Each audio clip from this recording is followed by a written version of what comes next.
Modern air defense depends on early warning. Any system that delays detection, even briefly, alters strategic balance. Russia's new stealth bomber is designed to do exactly that. Strategic context. Russia's development of a new stealth bomber reflects a deliberate shift in long-range air power strategy.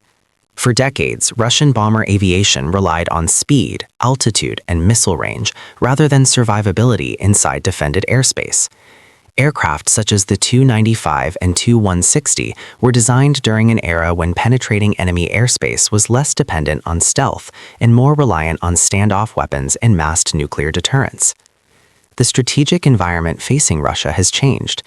NATO's integrated air and missile defense network has expanded eastward, incorporating advanced ground-based radars, airborne early warning aircraft, and increasingly networked command and control systems. These developments reduce the effectiveness of traditional bomber approaches that rely on early detection combined with long-range missile launches. The new stealth bomber program, commonly referred to as PAC-DA, is intended to address this shift. Rather than replacing legacy bombers one for one, it introduces a different operational concept. The aircraft is designed to complicate detection, delay classification, and compress response timelines. From a strategic perspective, this does not need to overwhelm NATO defenses. It only needs to create uncertainty. For NATO, strategic stability depends on early warning and predictable escalation pathways. A stealth bomber challenges both. Even when not used in combat, its presence alters planning assumptions, air defense postures, and crisis decision-making. This makes the aircraft strategically relevant even before it enters widespread service. Design philosophy. The design philosophy behind Russia's new stealth bomber emphasizes endurance, survivability, and flexibility rather than speed. Unlike supersonic bombers, the aircraft is expected to operate at subsonic speeds for long durations. This allows it to patrol, loiter, and reposition without relying on afterburners that increase infrared and radar signatures. Engineers appear to have prioritized a flying wing or blended wing body configuration. This shape reduces radar reflections by eliminating vertical surfaces and sharp angles that return strong radar signals. The absence of external weapon pylons further reduces detection, as all payloads are carried internally. These design choices involve trade-offs. Subsonic flight limits rapid penetration and escape. A large flying wing aircraft may also face handling challenges at low speed and during takeoff and landing. However, the design accepts these constraints because the operational concept does not require rapid dash capability. Instead, it relies on remaining difficult to track while operating at long range. The emphasis on internal payload capacity suggests a focus on missile carriage rather than free-fall bombs. This aligns with Russia's preference for standoff strike, allowing the bomber to remain outside the densest layers of air defense while still contributing to strategic and conventional strike missions.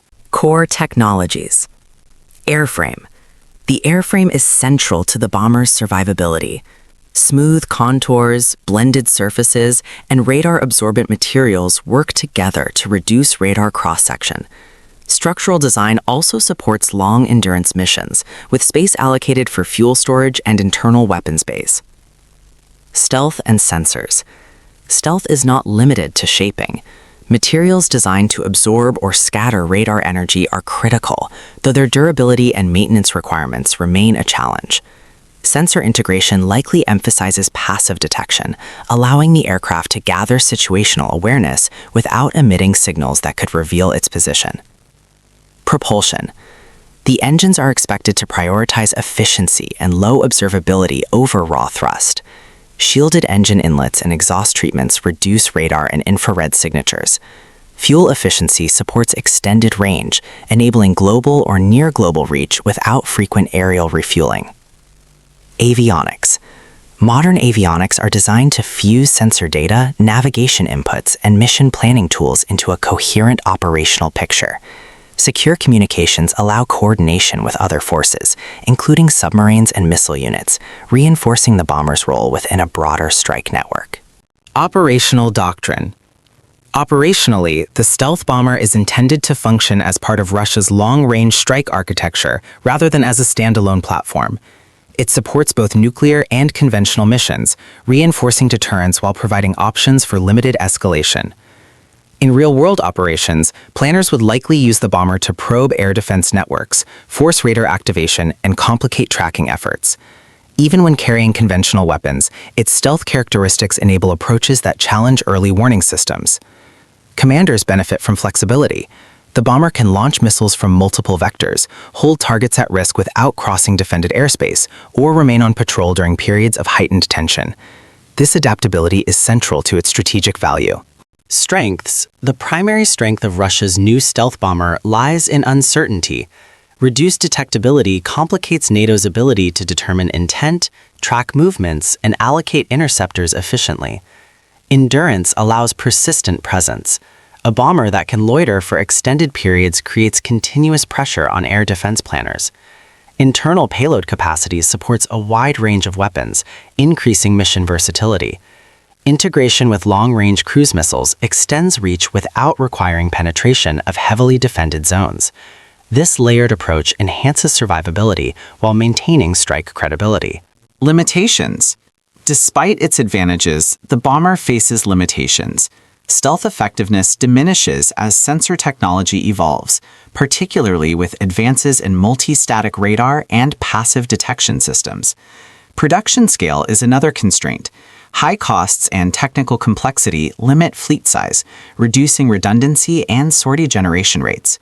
Maintenance demands for stealth coatings and advanced avionics further restrict operational availability. Subsonic performance limits rapid response options. In contested environments, reliance on standoff weapons may reduce flexibility if missile inventories are constrained. Comparative context. Compared to legacy Russian bombers such as the Tu-160, the new stealth bomber sacrifices speed for survivability. In contrast to Western platforms like the B-2, it appears optimized for missile delivery rather than deep penetration bombing. The comparison highlights differing strategic priorities. Russia emphasizes layered deterrence and long-range strike integration, while Western doctrine traditionally focused on penetrating strike capability. These differences shape how each platform is employed rather than which is superior. Future implications. Analysis.